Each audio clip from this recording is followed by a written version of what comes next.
How long until it doesn't feel like you're cheating on a dead person? It's been 4 months since I, 20 female, lost her, 23 female, and almost every night is tear-filled. We were a semester out from graduating together, and I'm not even excited about it anymore. I met her family at her funeral.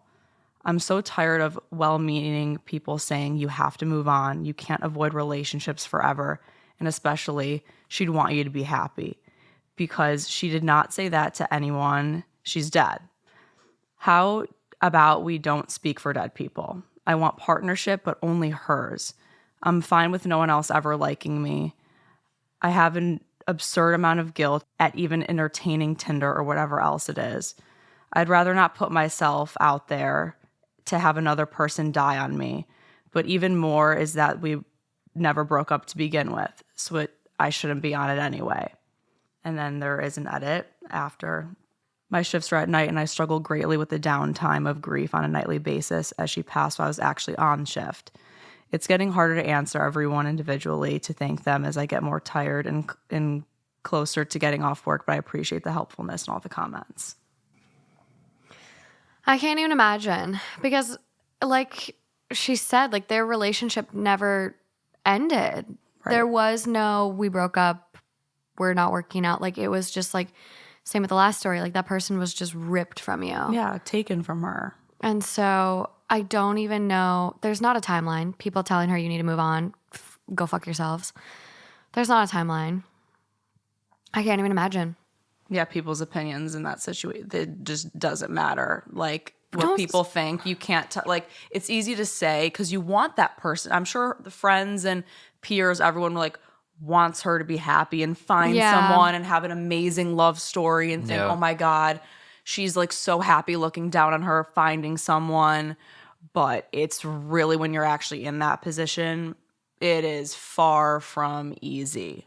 And it's okay to not get back in. Who cares if it's been 4 months, 4 years? Like whenever you feel comfortable to get back out there, you can do that. If you don't feel ready, you don't have to do a single thing as long as you're taking care of yourself and you're happy. Yeah. Yeah. I've never actually heard it put that way, but I think that represents it very well, that you would feel like you're cheating on someone that's no longer here. Totally. Like that puts the emotions, I think, in the right context.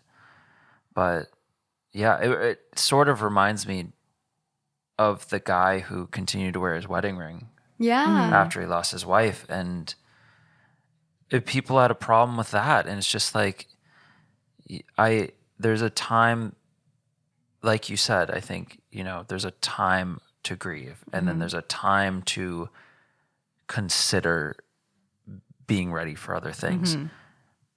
And it really has nothing to do with anybody else. No. It's your choice, it's your feeling.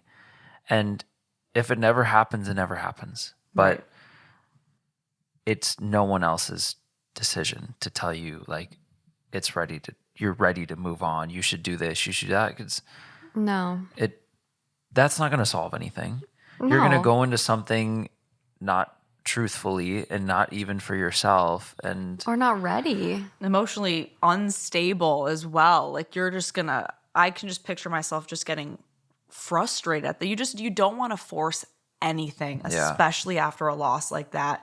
You got to take time for yourself. And if it comes to the point where you want to try and get out there, you absolutely do that, because it's very okay. And no one up there is looking down, mad at you, feeling cheated on, that's definitely not. But I completely understand, it happening, just someone you are with passing away like that. I can't even just imagine. Like, you'd still be with them. That's, I'm sure, what she's thinking. I'd still be with her. Why would I go just because, she did pass away? But why would I go and instantly, I have to find somebody else right away. I have to, because I was dating someone, I have to find somebody else to date because they died. It's not really how it works. It's easy for people to say, I know that they mean well, but you gotta just consider, if that was you don't want people pointing fingers saying, hey, you should go get back out there and start dating. Definitely not a good feeling.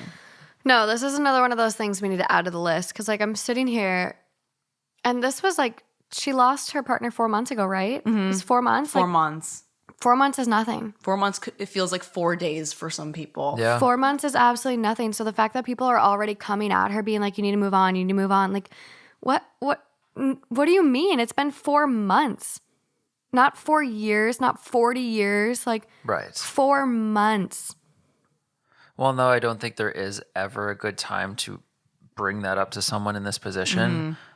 I will say I do think there is an aspect to when the time is right. I think there is a lot of positive aspects to getting back out there and For sure. meeting new people and reintegrating back into that. I think there is positive parts of that will help with grieving and everything else, but you do it on your own timeline. Yeah.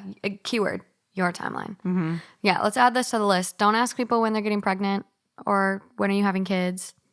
Don't tell them to move on after the loss of a partner. Period. Like we need to get a It should running be a list poster. going. It should be a shirt. I It should know. be something. Let's get a 'cause- blackboard. Because I say this every episode. I'm like, here's another one to add to the list. Like, don't ask people about stuff like this. And it's like, That'd be cool. I know. Let's get a little chalkboard back here. But it's like, it's just like, it blows my mind that someone after 4 months, like, and grief, I like from my experience with it, it's not something that ever really goes away. It's just something that you learn to like live with. It's just like, You grow around your grief and with your grief. You don't grow from it. It never Yeah. leaves you. It's always with you. It's just how you grow with it and learning how to adapt to that. yeah.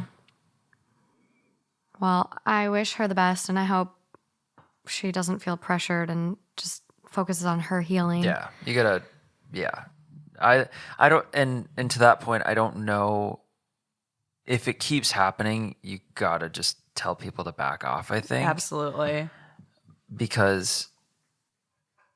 Yeah, I Fuck 'em. think right. Yeah, set a boundary. Like, please do not talk to me about this anymore. Yeah, I know you are trying to look out for me and you're trying to make me feel better, but you're doing the exact opposite. Absolutely. Please do not approach this anymore. yeah. Yeah. Set a boundary. It's, oh, God, I can't even imagine.